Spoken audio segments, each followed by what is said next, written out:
लोकसभेचे आदरणीय माझे सहकारी ओमराजे निंबाळकरजी, तरुण सहकारी आणि माझे मित्र आदरणीय डॉक्टर श्रीकांत शिंदेजी, गोकुळजी, सर्व माननीय आमदार आणि आजी माजी खासदार आणि लोकप्रतिनिधी आणि पक्षाचे प्रमुख पदाधिकारी देखील या राज्यामध्ये आहेत। व्यक्तिशः मी आदरणीय एकनाथ शिंदे साहेबांचा मनापासून आभार मानतो की खरं तर कोळशातून ज्यावेळी हिऱ्याची चमक दिसते आणि त्यावेळी ती हिरा जवळ करण्याची संधी येते, त्यातूनच विश्व घडवण्याचं काम आपण ज्यावेळी करत असतो त्यावेळी आदरणीय शिंदे साहेबांनी माझ्यासारख्या कार्यकर्त्याला एक उपसभापती या पदावरती मान देऊन, बहुमान देऊन, मला वाटते तळागाळातला कार्यकर्ता देखील या पदापर्यंत जाऊ शकतो हे दाखवून देण्याचं काम त्यांनी केलं। स्वर्गीय बाळासाहेब ठाकरेजी असतील, स्वर्गीय आनंद दिघेजी असतील, ह्यांची प्रेरणा घेऊन सीएम पदाचा ज्यावेळी ते घेऊन काम करत होते त्यावेळी कॉमन मॅन ही एक ख्याती त्यांना मिळाली होती आणि मला वाटते सर्वसामान्य लोकांचे प्रश्न सरकारमध्ये राहून तर सोडवलेच पाहिजे, परंतु त्याहीपेक्षा विधिमंडळामध्ये पण कामकाजामध्ये जो अपेक्षित आहे, जो कष्टकरी आहे, तो शेतकरी असेल, कामगार असेल, सर्वसामान्य वर्गाला पण देखील न्याय देण्याचं काम करण्याची भूमिका ही पुढच्या काळामध्ये त्यांच्या मार्गदर्शनाखाली, त्यांच्या नेतृत्वाखाली घेण्याची एक संधी मला या निमित्ताने मिळवून दिलेली आहे। अर्थात उपसभापती पदामध्ये अनेक लोकांची नावं घेण्यासारखी आहेत। ते गवई साहेबांपासून असतील, माणिकराव ठाकरे साहेबांपासून असेल, वसंत डावकर आहेत आणि आता निलमताईपासून त्याची गरिमा ही वाढवण्याचं काम हे सातत्याने केलेलं नाही, तेच प्रयत्न या पुढच्या काळामध्ये माझ्यासारख्या कार्यकर्त्यांचा पण राहणार आहे।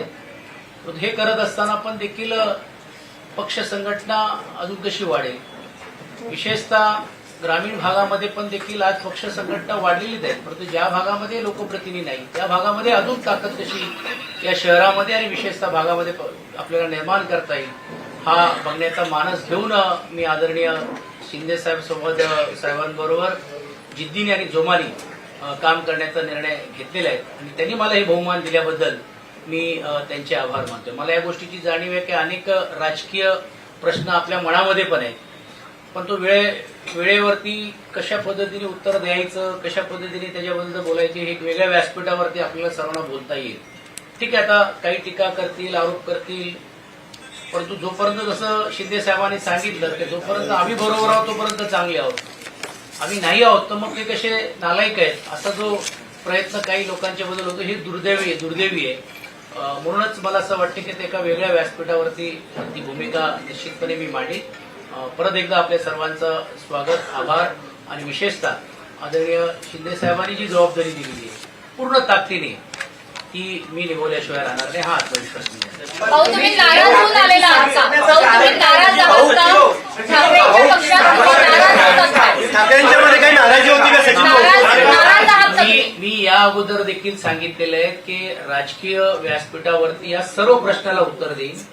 आता पहिली प्रतिक्रिया तर येऊ दे, आता हळूहळू यायला लागलेली आहेत। कोण सांगतोय मी गट ठेव राहणार आहेत, कोण म्हणतोय की हे स्वार्थासाठी आलेत, कोण म्हणतो काय काय गोष्टी आहेत, तर ते वेगळ्या व्यासपीठावरती बोलता येईल। कारण ज्यावेळी आपल्याकडे लोक येतात त्यावेळी तुम्ही स्वार्थाचा विचार करत नाही, आपल्याकडे जातात तर स्वार्थासाठी विचार करतात। ही जी म्हणणारी जी ख्याती जी लोकांची ती मी बोलीन आणि वेळेवरती योग्य रीतीने योग्य उत्तर देईन।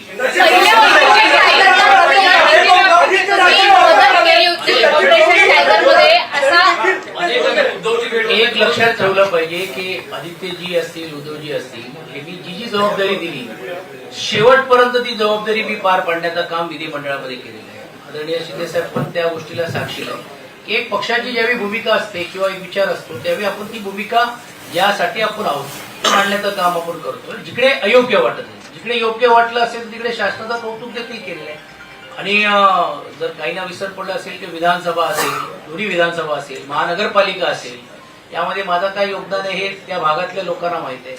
पुणे जिल्ह्याच्या 21 विधानसभेमध्ये पण देखील संघटना म्हणून घेऊन तिकडे काम करत असताना जी जबाबदारी आहे त्या कार्यकर्त्यांनाही देखील तुम्ही विचारलं तर ते समजेल। आता ठीक आहे, काही लोकांना असं वाटतं की आम्हीच आहोत बाकी कोण नाही अशी भूमिका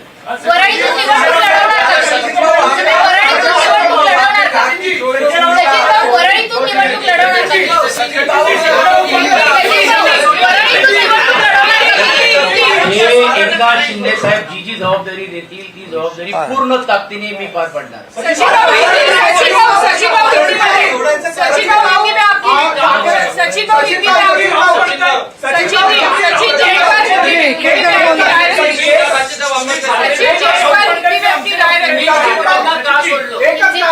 चला बघा, आज एक लक्षात घ्या की मी पक्ष कुठचाही सोडलेला नाही. ते तांत्रिक मुद्द्याबद्दल आपण वेगळ्या व्यासपीठावरती आपण बोलू.